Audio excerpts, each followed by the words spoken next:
여기 아주 특별한 별명을 가진 정신과 의사가 한 명 있습니다. 주변 사람들은 그를 후 박사, 닥터 후라고 부른다고 해요. 환경에 따라 마치 무지갯빛처럼 변한다는 그의 진짜 모습은 과연 무엇일까요? 그래서 오늘은요, 바로 이 질문에서부터 이야기를 시작해 볼까 합니다. 그는 단순히 의사가 아니에요. 한 인간이 겪는 놀라운 변태의 과정, 그 여정을 우리 함께 따라가 보시죠.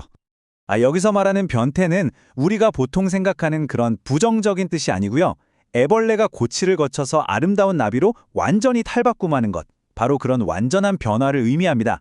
이 개념이 오늘 이야기의 가장 중요한 열쇠가 될 겁니다. 그의 인생 전체를요, 마치 빛이 프리즘을 통과하는 여정처럼 볼 수 있을 것 같아요. 칠흑같이 어둡기만 했던 과거의 빛이 어떻게 다채로운 무지갯빛 스펙트럼으로 변하게 되는지, 자, 그 놀라운 여정을 지금부터 함께 따라가 보시죠. 자, 이게 바로 그 여정을 한눈에 보여주는 로드맵인데요. 마치 무지개의 7빛깔처럼 그의 삶도 뚜렷한 색깔을 가진 여러 단계를 거치면서 변화해왔습니다. 고난으로 시작해서 신앙을 만나고 새로운 방향을 찾고 또 깊이 파고들어 통합하고 마침내 사회에 환원하기까지. 그럼 그 첫 번째 색깔, 바로 붉은색, 고난의 이야기부터 시작해볼까요? 마치 영웅 이야기의 시작처럼 그의 인생 첫 장은요, 아주 깊고 어두운 붉은색으로 시작됩니다. 인생의 시작부터 정말 가슴 아픈 상실을 겪게 되는데요. 태어난 지 불과 9개월 만에 빈대약이 묻은 장난감 때문에 쌍둥이 동생은 세상을 떠나고 그는 기적적으로 살아남았다고 합니다. 이 비극적인 사건이요, 그의 삶 전체를 관통하는 어떤 사명감 같은 걸 만들어냅니다. 이때부터 그는 혼자가 아니라 두 사람의 삶을 살아야 한다는 아주 무거운 책임감을 안고 살아가게 되죠. 근데 시련은 여기서 끝나지 않았어요. 아버지의 사업 실패로 집안은 빚더미에 올랐고 빚쟁이들이 수시로 찾아왔죠. 그 어린 나이에 집안 자개장에 붙어있던 새빨간 압류딱지, 이게 평생의 트라우마로 남았다고 해요. 이런 암울한 현실에서 벗어날 길은 정말 말 그대로 죽기 살기로 공부하는 것밖에는 없었던 거죠. 자, 이렇게 붉은색의 고통스러운 시간을 지나서 그의 인생에 드디어 노란색, 어떤 전환점이 찾아옵니다. 그의 직업은 물론이고 개인적인 삶의 경로까지 완전히 바꿔버린 결정적인 사건이 일어나거든요. 원래 그의 꿈은 세계적으로 유명한 내과 의사가 되는 거였어요. 그런데 현실은 사랑하는 누나를 위해 정신과 의사가 되어야만 했죠. 자신의 원대한 꿈을 접고 가족이라는 부름에 응답해야 하는 순간이 온 겁니다. 네, 바로 이 사건 때문이었습니다.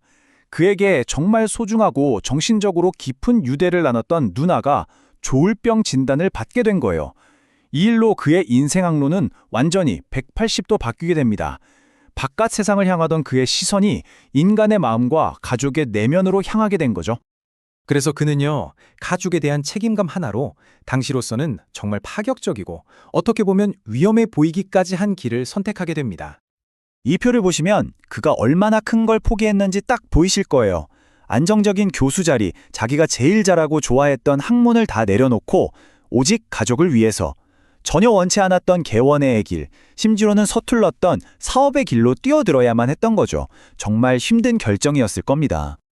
그런데요, 이 선택이 정말 예상치 못한 결과를 가져옵니다.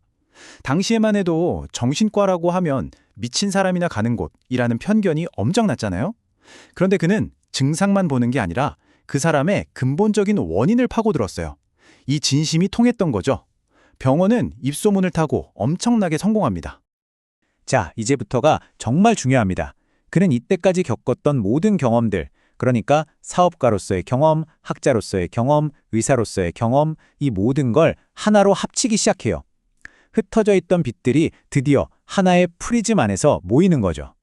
이게 바로 그가 후 박사라고 불리는 이유예요. 그냥 의사가 아니라는 거죠. 병원을 운영하는 CEO이면서 경영학 박사 학위까지 땄고요. 또 이 모든 통찰을 담아서 책을 쓰는 작가이기도 합니다.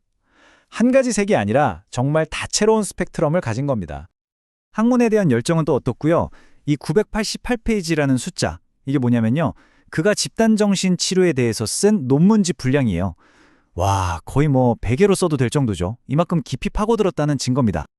그리고 이 숫자 7년, 이건 세월호 참사 이후에 온 국민이 힘들어할 때 그가 7년 동안이나 한 주도 빠짐없이 주간지에 칼럼을 쓴 기간이에요. 글로써 대중의 상처를 보듬었던 거죠. 이렇게 모든 경험이 녹아들어서 그만의 철학, 토탈 힐링 센터라는 개념이 탄생합니다. 단순히 약만 주고 상담만 하는 게 아니라 약물, 상담, 코칭 이걸 다 합쳐서 한 사람을 온전히 이해하고 치유하겠다는 그런 통합적인 접근인 거죠. 그리고 마침내 이 프리즘 비유가 그의 입을 통해 완성됩니다. 내 인생의 60개 징검다리를 돌아보니 그곳에 빛나는 무지개가 있었다. 과거의 그 끔찍했던 고난의 기억들조차 이제는 아름다운 무지개의 한 부분으로 보게 된 겁니다. 맞습니다. 이게 바로 핵심이에요. 그의 이야기가 우리에게 주는 가장 큰 울림은 우리의 가장 아픈 상처가 오히려 다른 사람을 치유하는 가장 위대한 힘이 될 수 있다는 것. 바로 그 역설입니다. 그래서 이 질문을 던지면서 오늘 이야기를 마무리할까 합니다. 그는 스스로가 무지개처럼 다채로운 의사일까요? 아니면 사람들에게 무지개 같은 희망을 주는 의사일까요? 어쩌면 둘 다일지도 모르겠네요. 이 질문에 대한 답은 이 이야기를 들으신 여러분 각자의 마음속에 있을 겁니다.